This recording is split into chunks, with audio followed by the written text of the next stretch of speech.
everyone, it's Lucy and today we are going to one of my favorite areas for thrifting and secondhand shopping in Tokyo, which is Shimokitazawa, also sometimes just known as Shimokita.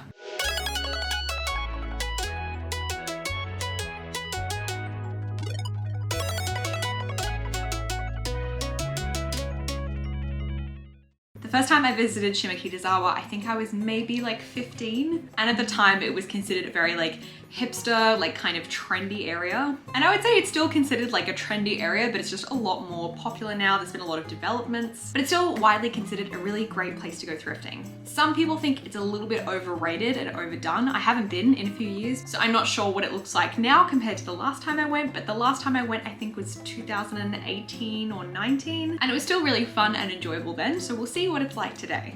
I also went to Koenji, which I really enjoyed, which is also kind of known as a great thrifting area in Tokyo. And people often compare the two, saying that Koenji is kind of what Shimokitazawa used to be like before it got really popular and like a little bit more touristy. I'm of the opinion that just because something is touristy doesn't mean that it's like not good, but it'll be interesting. I have been able to pick up some really good thrifted finds in Shimokitazawa, so I'm crossing my fingers that I'll potentially find some cute things today. But before we jump into the rest of this video, I want to say a big thank you to this video's sponsor, Zenpop. Zenpop is a Japanese stationery box that delivers the highest quality stationery from Japan to you. Whenever I get the chance to go to Japan, I always stock up on stationery, whether it's for myself or as gifts for friends and family, because I always find these like really high quality pieces of stationery that are like really innovative and unique and of course aesthetically pleasing. So even if you can't make, a casual plane flight to Japan, you can still get the Japanese stationery experience with Zenpop. They do a different curation with a different theme every month, and if you sign up now, then you'll be getting the next box, which is the Harajuku haul theme, which is like so up my alley, with a very pastel color scheme and a bunch of uniquely kawaii goodies. One of my personal favorites in this box is the Kamio Japan Clear Tea Time pencil cap. So you can take your perfectly sharp pencils on the go, which is so big brain and super cute, but they also have like little charms inside of them that smell like peaches, like a super soft peach cotton candy scent. Are you kidding me? And then there's also this letter set, which is a collaboration between a stationery company and a cosmetics brand. I actually really love having letter sets like this because they're super handy to give with a gift, or like send a nice little note when you sell something on Depop. And I will say this set is one of the cutest I have ever seen. The box is also filled with so many other amazing cute things, like this gorgeous pale pink highlighter and these insanely adorable multi-purpose stickies, super cute cake washi tape, and a chocolate scented eraser. So if you fancy a cute curation of Japanese stationery, you can use my code LUCYLIVIN to save on your Zenpop order, or you can click the link below. Thank you so much again to Zenpop for sponsoring this video and supporting the channel, and let's head back to Japan. So with that little quick intro, let us head to the train station and let's go to Shimokitazawa.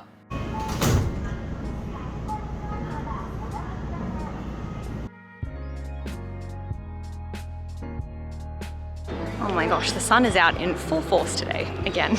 Okay, it looks really, really different from the last time I was here.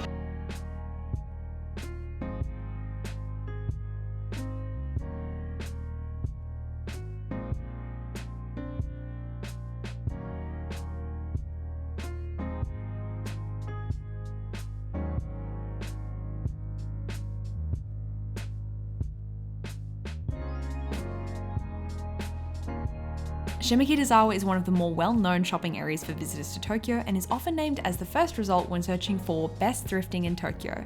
While areas like Shibuya, Harajuku, and Omotesando, which I've also done videos on, are best known for shopping, Shimokitazawa, sometimes referred to as just Shimokita, earned a reputation for independent boutiques and secondhand clothing. Now, I did mention it briefly, but recently there has been some discussion that Shimokita maybe isn't the top spot for thrifting in Tokyo anymore. It's less of a hidden gem, it's not as much of like a hipster kind of area, it's more commercialized and crowded compared to areas like Koenji, which I actually visited on the same trip and did a video about. And like I said, I hadn't been to Shimokita in some years, so I was keen to kind of check it out and investigate and see if it had really changed. The first place I visited in Shimokita was New York Joe Exchange. The last time I came and shopped in Shimokitazawa, I found several really nice pieces here at excellent prices. Now, something I covered in my Koenji thrifting video, which if you haven't seen, highly recommend after you watch this one. But there are several secondhand and thrift store chains or franchises in Tokyo and wider Japan. New York Joe has a couple of other locations in Tokyo, but to my understanding, it's a smaller operation than some some of the other ones you'll see.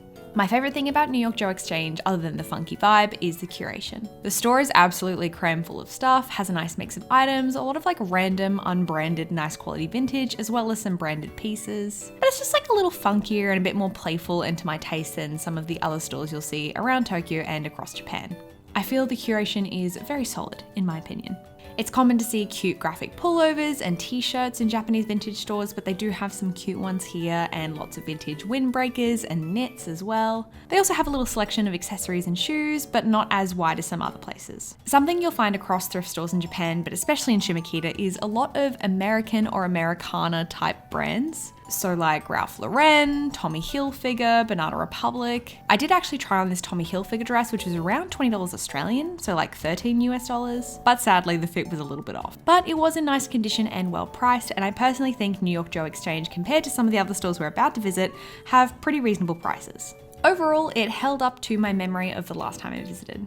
Now again, not to plug my other video, but if you haven't seen my thrifting and Koenji video and you're planning a trip to Japan, I do discuss a lot of the common secondhand and thrifting chains, and Second Street is one of them. A lot of secondhand stores do have these designer or like luxury kind of cabinets with bags and wallets. So the first floor of this location had more of their designer items, so they had the cabinets along the walls with the kind of accessories, as well as a few racks with what I would say is like some trendier brands, or just like name brands and designer brands in general. But going up to the second floor was a little bit of a surprise because it was massive. There was so much stuff on the second floor. It was full of nicely organized and color coordinated racks of clothing. Normally the sheer volume of a store like that would have you browsing for hours, but it was really well organized, so you could kind of really easily hone in on specific colors and pieces you're after. And upstairs you can still find some designer or name brands, but it is just kind of a mix of everything. They do have a really wide variety of brands and styles, so there's kind of something for everyone. If I wasn't on a mission to check out a bunch of different stores specifically for the purpose of this video, then I probably would have spent a little bit more time here. Next up, I popped into Bazzstore, which is another chain, and obviously this is the location in Shimokitazawa. I actually did have some luck and bought something from the Koenji location on this same trip. I do think it's a real treasure trove, and I really like the selection at the ones I visited. It's a little bit less like fancy vibes than Second Street and a bit more chaotic, I guess, in terms of the way everything's set up. So you're kind of browsing and it's sort of a mix of everything, but then you'll just randomly have like Louboutins and Repetto heels for like a fraction of the retail price. You know, you're kind of just browsing around, a bit of a mix of everything, and then seemingly just a flawless Polen bag over $100 less than retail. Sadly, none of these pieces were like quite right for me personally, but what magical finds. And that's, I feel, like how I measure quality of thrift and secondhand stores. Like, even if it's not quite right for you, but there are like things that you identify as like pretty good finds, then, you know, roll the dice and another time, maybe you would find something that's perfect for you. Like, I didn't have any luck that day, but I just know that someone else who has a different style to me or is a different size shoe would go there and have like one of the best thrift finds of their life. It's definitely a little bit more like racks packed to the limit here, a bit more overwhelming, but I'm always going to go into a Bazzstore. So far, I've seen lots of cute things, but I haven't personally had much success. I tried on a couple of things at New York Joe Exchange, which is one of my favorites. And while they were really cute pieces, they just didn't fit me quite right, which is a bit sad, but anyway, let's power on. Also, I don't know if you can hear that in the background. I don't know, maybe it'll be copyrighted, but they're playing like a smooth jazz cover of Sledgehammer by Fifth Harmony. Now next up is Flamingo, which is, I feel, kind of like a famous location in Shimokita. You'll see it popping up on guides and recommendations. And like, not to knock it, but personally, it's not my favorite. The styles here are a little bit more boho vibes, which isn't like my personal area of expertise or interest, and I could be completely wrong, but I do feel like it's a little overpriced and a little like average in the selection, but I could be wrong and it could just be a me thing. But it's not a destination visit for me. So now we have Wego, which if you watch my shopping in Harajuku video, we went to a Wego there. If you don't know, Wego is kind of like H&M Forever 21 vibes, in that they sell affordable fast fashion, but then they also have a section of Wego which is like reworked thrift and vintage in some of their locations. And specifically their Shimokita store, they have a lot of that, way more than say their Harajuku Takashita Street store. This American Idol 2006 shirt, like sure, go off. Those are definitely not the judges, so I assume they are the finalists. Delightful, I love it. The vintage section here is quite extensive. At the time that I visited, there was a lot of cottagecore vibes going on. So some really cute stuff, but the prices aren't exactly what I would describe as like secondhand steal vibes in my opinion. This skirt here was, I believe, over 200 Australian dollars, which felt like a little steep for what it was. Again, like some of the other stores, they also had some really cool vintage Disney t-shirts and tie-dye pieces, and the whole store is like kind of a vibe, like it's sort of decorated with retro stuff, like Furbies and vintage Barbies. I tried on this reworked Ralph Lauren shirt, and while I decided it wasn't really for me, I still thought it was like cute and fun, I don't know. I think their curation is a good example as well of what I'm trying to get at with the sort of like Americana interest. And there's a few stores like this across Shimokitazawa. Wego is not the exception. But I think if you're visiting Japan specifically from the States, you'll find a lot of like American vintage. And it doesn't necessarily have to be like a notable vintage brand or like certain quality. It's just that it is American, if that makes sense. Like it could be random polyester stuff from the 80s, but it's like American vintage TM, you know? So I would definitely recommend popping in if you're in the area. Out of some of the Wegos I visited, this is a cool one. And then I did visit Shimokita Garage, which has a no filming policy, so I obviously didn't film. I'm a little bit sad that I couldn't film in Shimokita Garage because they have one specific jewelry store, you'll know when you see it, but it's basically kind of like Etsy IRL, like there's lots of individual little sellers. It's really cool, lots of really unique jewelry, so do check out Shimokita Garage. And I was going to do a segment about Shimokita Garage, but apparently it has since permanently closed, so don't worry about that. That's sad, actually. Anyway. Actually, wait, I thought it was closed, but I think it might still be open, but it's just now called Toyo Department Store? Because that looks like it. I don't know. Okay, interesting. I was trying to find my like favorite store that I went to last time, where I found like a bunch of stuff and the price was really good and it was like really good selection of secondhand J fashion, but unfortunately it permanently closed, which is so sad. But yeah, Shimokita is definitely different. The place I was thinking of was Grand Bazaar, which was mostly J fashion, like Lolita and I guess like GRIK kind of vibes. More like cute subculture fashion, which I used to be more into, not as much anymore, but I still do really like some of the brands and pieces, so it's very sad that it's not there anymore.